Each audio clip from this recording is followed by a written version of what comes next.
So today we're going to work on 7.6, which is a continuation and of course the end of chapter 7. And in 7.6 we're dealing with variation. And in variation there's three possible things that can happen with variation.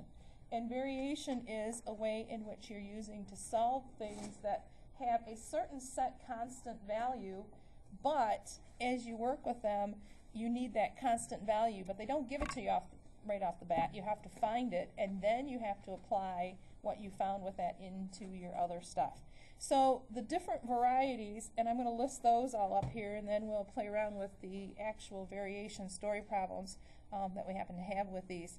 So the first one is direct variation.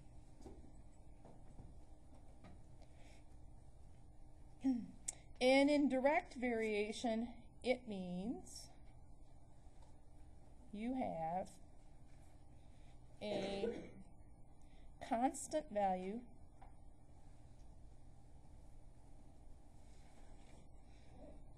that is K, and we're going to call it K, and we're going to use K for any time we have to find this constant value. So it has a constant value that is K multiplied by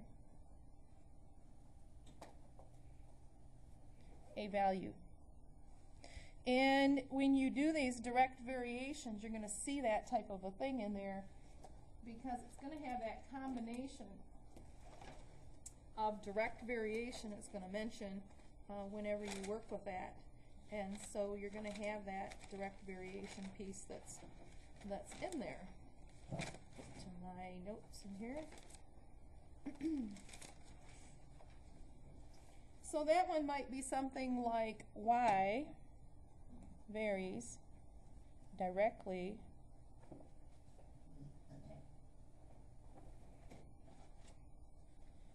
as x. So you're going to see directly written right out in your problems. Okay, you're not going to see anything hidden with these, and that's the neat thing about them, is of the story problems that we've been dealing with. These are all going to have the key words, and as we go through those story problems, I'll point those key words out to you. So as you work with these, you're going to have that piece. So this means a multiplication. So in this case, it's y equals k times x. You always have to remember that there is a constant term in there. So there's going to be a constant k, or a constant variable that's going to be part of your problem. The second variety is varies inversely. Whoops. And if it varies inversely, what does inverse mean? If you have an inverse, we've been inverting things, pardon? Flip it over, right. So if you think inversely, that means you have a constant value that is k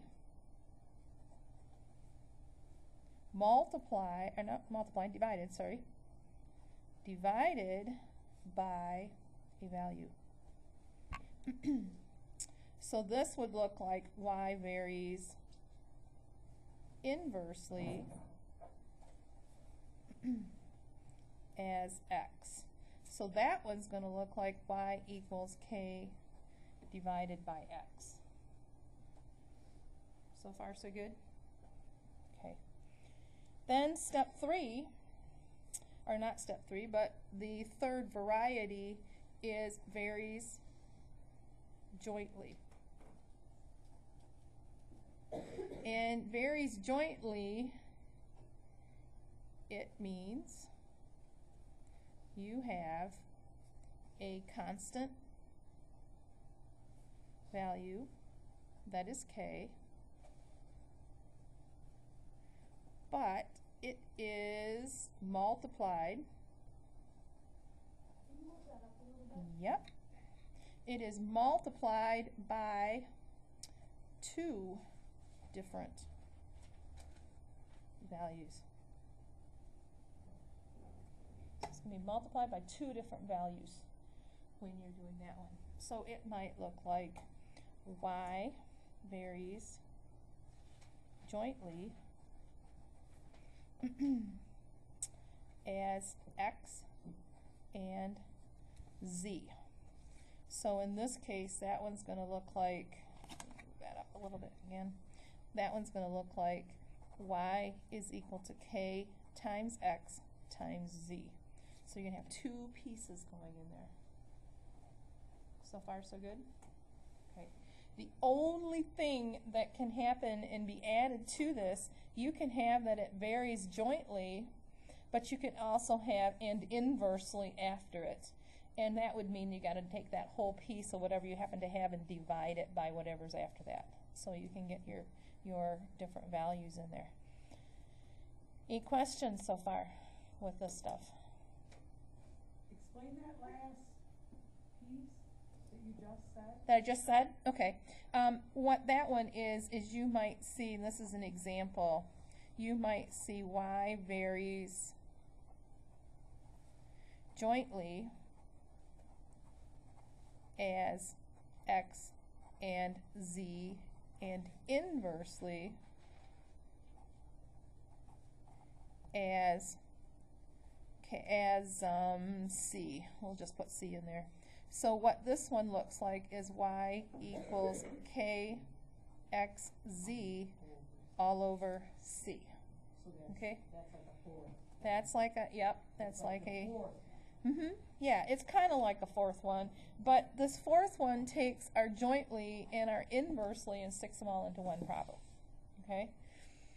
So that's what we have with variation. So you've got direct, which means multiplication. You have inversely, which means division. You have jointly, which means I have two things that are going to multiply by k, or 3, it depends on what you got. I don't think anything in Hawks is a third. And then you have this special one down here that puts jointly, which is the double multiplication, with the inversely, which is the division. Okay? All right or not all right? Okay? So far, so good? Okay. Now, to solve these, what you end up having to do with that to solve them is you got to solve for k. So all of these, whatever we get for numbers, we need to solve for that constant term first, and then we get that answer because that's what k would be equal to. All right. So let's go through and take a look at some story problems that we have in our story problem sheets, so that we can see what happens with some of these. The first ones, there's two. The first two problems are ones that are directly proportional. And so if we look at this first one, directly proportional is also the directly, varies directly. Those mean the exact same thing. So this is the same as varies directly. Okay, so that's the exact same thing. But directly proportional, that's the end up being the piece in there. So what do I have? It says if y is directly proportional, which means I'm looking for a, what am I looking for? If I'm looking directly, I'm looking at it to be a multiplication when x is cubed. So that means I have y equals kx cubed. You okay so far? So all I did, this is my equation. Then what I'm going to do is substitute values in for the variables. So I'm going to take this equation that I have, and I'm going to substitute in 54 for y, because that's what it tells me it equals. K is going to stay as k is, and then I'm going to put a 3 and cube it afterwards. Question? Are you in the same spot? Oh, no, you're down a line. We got to solve yet. We got to do two parts. Okay, so first part is, this is the first part, we find k. So we got to find out what k happens to be. So if I multiply this out, 3 times 3 times 3 is 27. Last time I did that. Divide by 27. 54. And, whoops. 54, thank you. Instead of 52, I'm writing things down there wrong. 54 divided by 27 is 2, right? Is that correct? I think so. So that's what K happens to be. So now I have taken this first part and solved for K. The second part, something with a different color here, so you get what the second part happens to be. The second part is this piece. And when you look at that piece, it says, what is y when x equals 6? So that means for the second piece of this problem, I need to go back to what I solved for K, and I need to substitute it back into my equation, which is y equals 2 times x to the third power. Now I can go back and pull in my 6 and find out what y happens to be when there's a different variation going on here. Now it's changed my directly proportional piece. It's now saying that x is 6. So now I want to take 6 and cube it. So what's y going to equal then? If I take 6 and cube it and times it by 2, what's going to happen with that one? So all of you got your handy dandy calculators out there? What was it? 432? 432 is what y is going to equal when x is equal to 6. So you really have two pieces you're finding here. You're actually 3. You're finding the original equation, you're finding out what k happened to equal, and then you're finding out what the second piece that they tell you is going to be. Alright? So hopefully that can be like a 3 answer. Sometimes it's just this piece they tell you, and then you have to go find this as a second piece. Sometimes it's this whole thing, and that's the answer they want. You just have to follow along with Hawks and see what things it's asking you to do. Okay? Yep. Okay. Let's look at the next one. See if we can do something with it. Now they do get away. Oh, that's an inversely. I want to find, let me find another directly. I know I have another directly in here. One at the bottom. One at the bottom? No, that's an inversely. No, the very last one. The distance that a free falling object falls is directly proportional to the square. Oh, okay. The very, very last one on the The bottom. very, very last one on the bottom. Okay. So let's try this guy and see what we can get out of it. The distance that a free falling object falls is directly proportional. Let me get my blue pen out here. To the square of the time it falls. Okay, so what do I have? Well, how can I label these? Well, the labeling comes out a little different because it's the distance, right? Directly proportional, so that means a multiplication, so I'd have k, so I'd have d equals k to the square of the time. Following that? Maybe? Hopefully? And so then I would have times t squared would be my original equation with that. Well, I got a typo in there too. The distance that a free falling object falls is directly proportional to the square of the time it falls. We got that part? We okay with that part? Okay. So that means I have d equals k times t squared. If I read on, if an object fell 42 feet in 7 seconds, how far will it have fallen by the end of 8 seconds? So what I need to do is put this piece in, solve for k, so that's my first piece. So I'm going to put 42 is equal to k times 7 squared. And this is where your calculators come in handy because if I take this and I square it, I get 49. And 49 goes into 42. Not a pretty sight, is it? On your calculator. It's point something, something, something, something, something going on and on and on, right? So on your calculator, you're going to have something like, what was that, Ashley? 0. Oh, Sam, sorry. Sam. Ashley's the other way. You're right in line with each other. I know it's Sam. What was it, Sam? 857. Okay. What's the rest? 1 Uh-huh. 28571. Okay. The neat thing about calculators is you just leave this baby sitting right on your calculator, right? And because we want to know where it's at in 8 seconds, we can put our formula back together. Distance equals K, and we're going to put that value in, or leave it right on your calculator, and we're going to times that by 8 squared. So on your calculator, all you're going to do is say, it's going to say answer. I can't. I don't have sun up here. The sun's up there. I can't do anything with the sun. It's coming through the doors.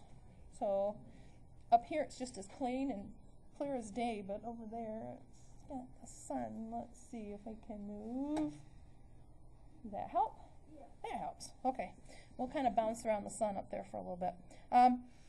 So you're going to have answer on your calculator. You're going to times that by 8, and you're going to hit your x squared key, and what is going to pop out for an answer?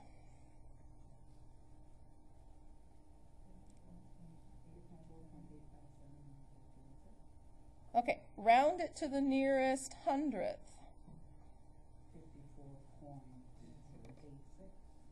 54.86. Okay, feet.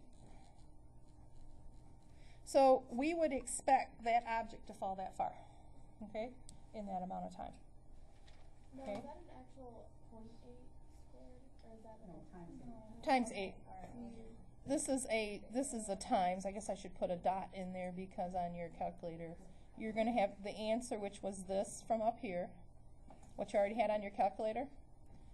So it's already on there, that piece. It's already on your calculator, and all you're going to do is you're going to times it by 8 squared, or 64. So you could just put on your calculator times 64 and you'll get the exact same answer instead of putting this 8x squared on your calculator. Okay, yes or no? Yeah? Okay. Yep, because that's the piece that you have coming in there to work with that one. Okay, questions on that one? Again, if we go back and recap what we did, we had to determine what was it talking about before that directly proportional. What is the key thing in here? It's not free falling, it's the distance that was the key piece. Okay, that's probably out of these the trickiest part, is figuring out what in the world they're asking for. And then when you get beyond it, we know directly means to multiply, and so then we got to look at our square of our time that we happen to have in there. Okay, so that's that one. Questions? Okay, you think you got directly? Okay, then the next one that's on the very bottom of that page, the first page we worked with, it says if y varies inversely as x and y,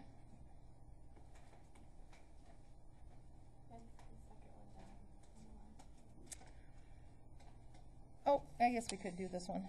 Let's do this one. The volume of a gas in a piston cylinder varies inversely. So what did inversely mean? Inversely meant to divide. Okay.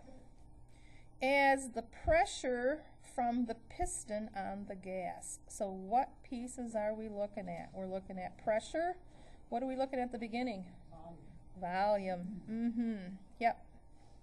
So if a gas has a volume of 180, so that means I have 180 is equal to K inches under pressure of 6 pounds. So that meant I was going to divide, because it was the other part per square inch. What will be the volume if the pressure is increased to 8 pounds? So we got to figure out what K happens to be here first. So the first step is find out what K is going to be. So if I take 180, and what do I got to do to get the answer? Times it by 6. Yep. So 180 times 6 is what K is going to be. So am I still in the sun over here? A little bit. So what's K going to be? 1,008, you said? 80. Okay. And so then, that decimal, or that dot up there. So now I need to take this and say, what is my volume going to be when my pressure is 8 pounds? So I'm going to take 1,080, divide it by 8. And the neat thing again is it's already on your calculator. So all you got to do is divide by 8, and we find out the new volume, and I'm in the sun again, aren't I? Why am I dividing it by 8? Because right here, this last sentence says it's increased to 8 pounds. Okay? Remember, they're two-part problems. They're not single parts. You don't just find K and say you're done. You got to also find the second piece. So what's 1,080 divided by 8? 135. Square inches of pressure. Yep. Okay.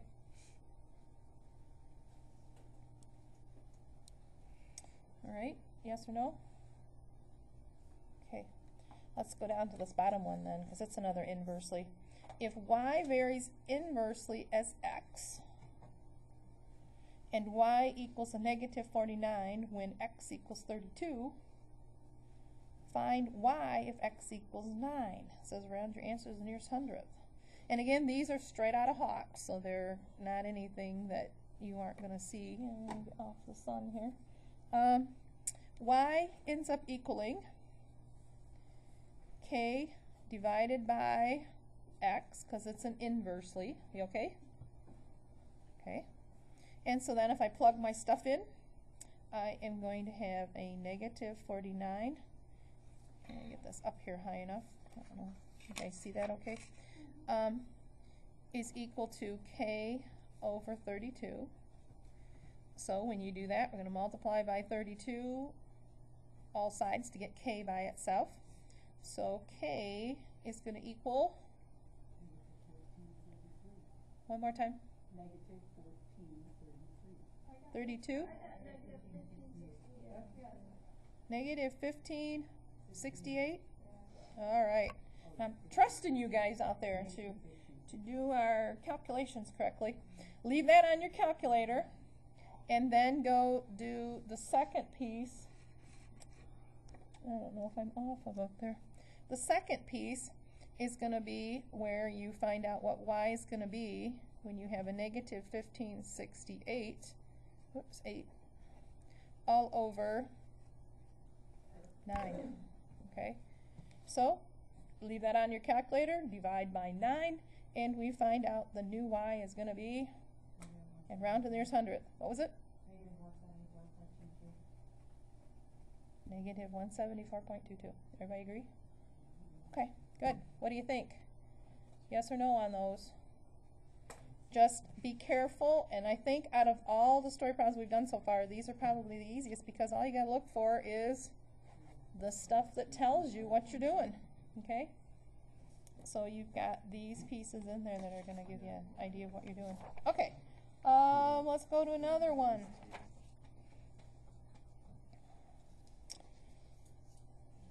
So the third variety we had was jointly. So let's figure out what we got to do with this thing. Z is jointly proportional to x squared and y squared. So what does that tell me for my equation? It's going to be Z is equal to K times x squared times y squared. We okay with that part? Jointly, remember, meant that there's going to be two multiplications. So it's two multiplications happening there. So plug in our values. If Z is 500, when x is 4 and y is 8,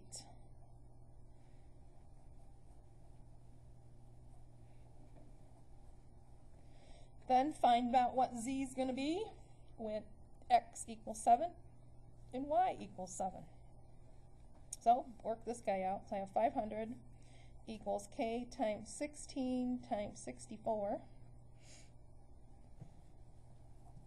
So 500, you could right here just divide 500 by 16, divide 500 by 64, and you would end up finding out what k happens to equal, or you could multiply these two together and then divide that into 500, whichever way you want to do it.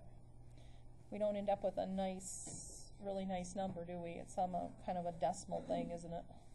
Okay, so if we do all of that division,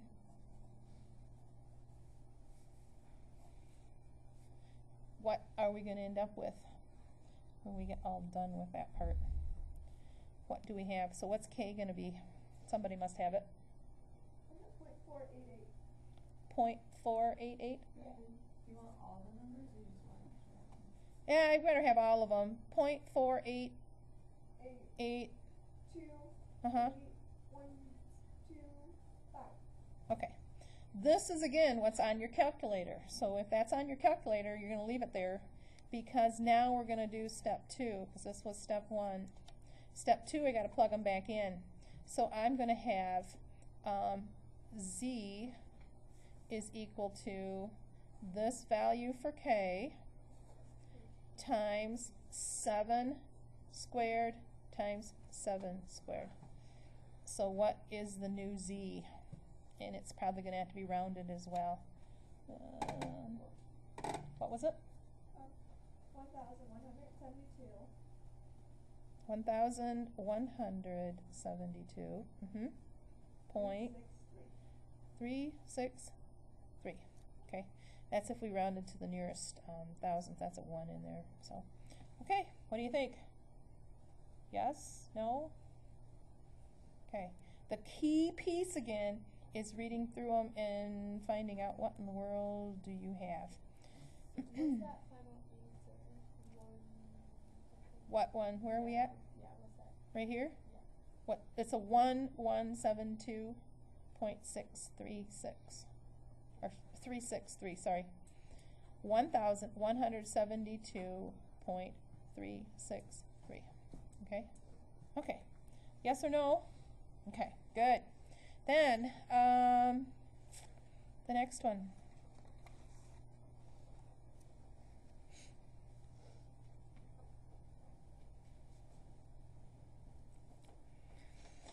The illumination in foot candles FC of a light source varies directly as the intensity of the source and inversely as the square of the distance from the source. So what in the world is all that stuff going to be, and how can I get it into a formula?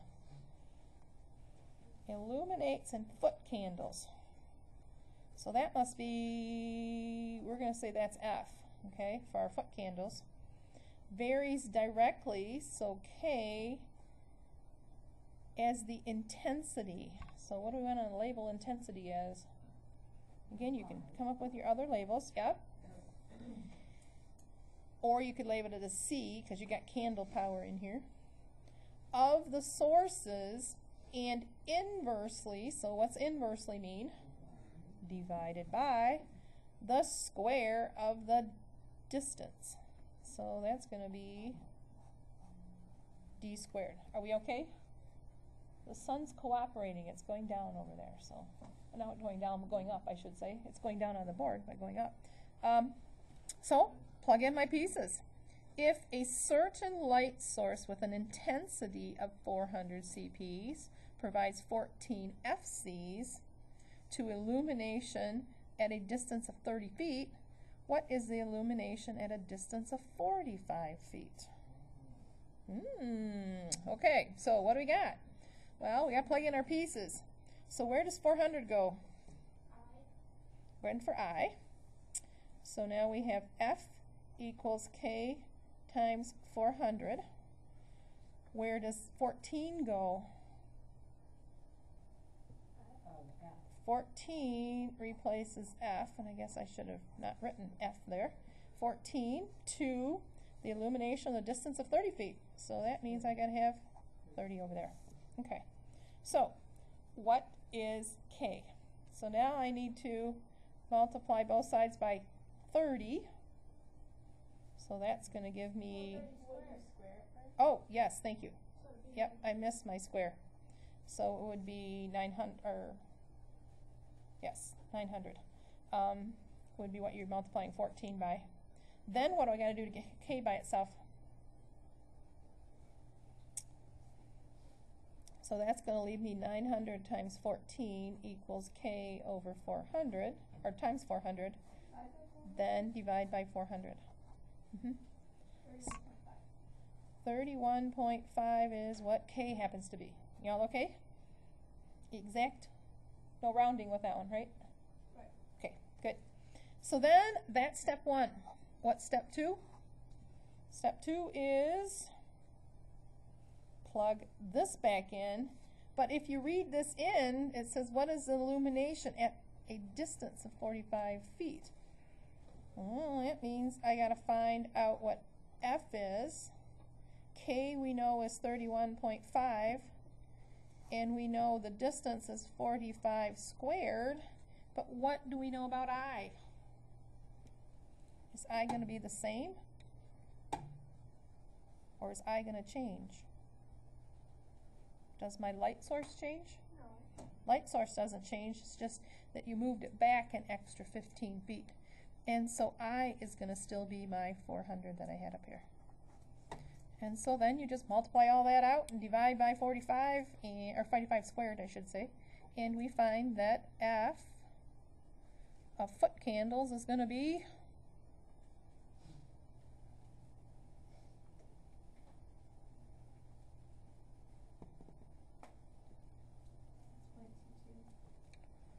0.22?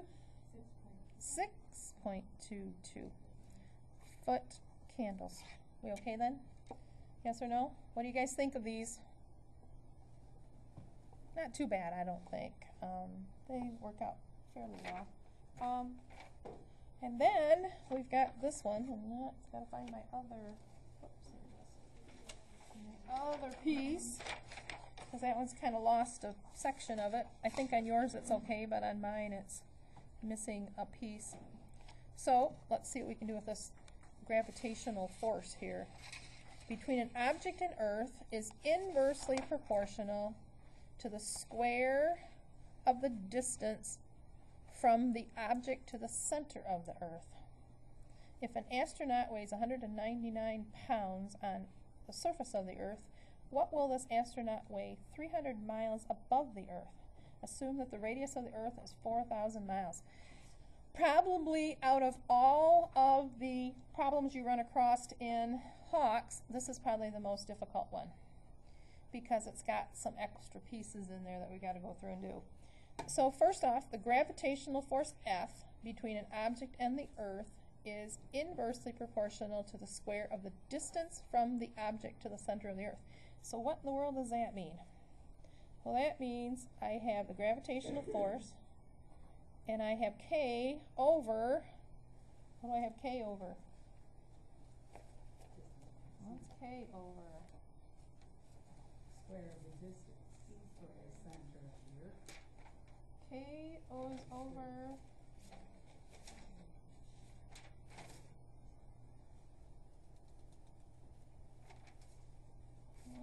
find my notes here. I've got that one. Not readily right in front of me.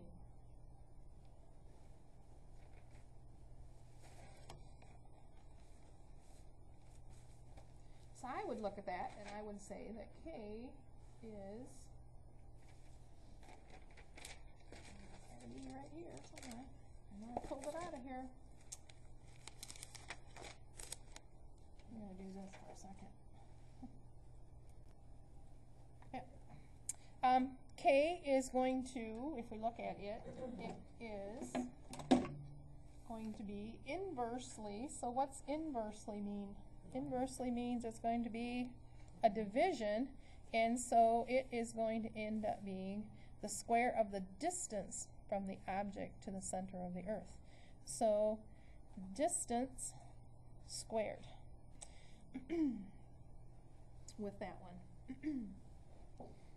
Now it's like, what is the force? If I put some stuff in here, they give me the astronaut's weight in pounds. They give me what's the astronaut's weight at 300 miles above the earth, and assume that the radius of the earth is 4,000 miles. What's the force? That's the tricky part with this one, is because the force is actually the weight of the human. Okay? It's not real clear that that's what that happens to be.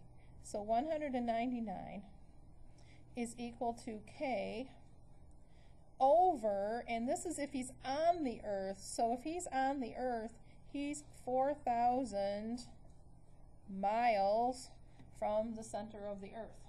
Okay? That's if he's right there at earth. That's not moving him anywhere.